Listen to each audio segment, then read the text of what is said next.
Hello everyone and welcome back to our channel. In today's tutorial, I'll show you how to add shipping charges in WooCommerce. Now before we start, I have to notify you that WooCommerce requires a WordPress subscription in order to be installed and activated. Now, you see here, I didn't pay for a WordPress subscription, so I don't have the ability to start a new WooCommerce store. But if you do that, I'm gonna guide you through the process verbally, and if you follow my instructions, you're gonna be able to add the shipping charges in WooCommerce. Now let's start by following these few steps together. The first step is to set up a shipping zone, and to do that, you have to go to WordPress.com website. After the website appears, enter your account credentials and log in. Once logged in, you will be directed to your account's dashboard. From here, go to WooCommerce in the left sidebar.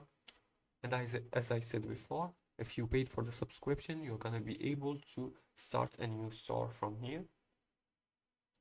And when you start a WooCommerce store, you're gonna be able to access its settings. Now, after you start the store, access settings, and then access the shipping settings, and add a shipping zones based on regions you deliver to. The second step is to add shipping methods.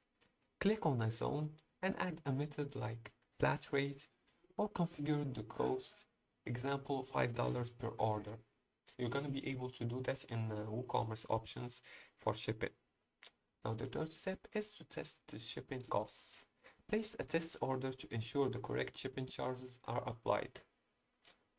And that's it. That's how you add shipping charges in WooCommerce. If you follow these few steps, you're going to be able to complete the task successfully. Now, if you liked this video and found this helpful, please like and subscribe, and feel free to leave a comment below the video if you have further more questions about this topic. Thanks for watching, and see you again in the next tutorial.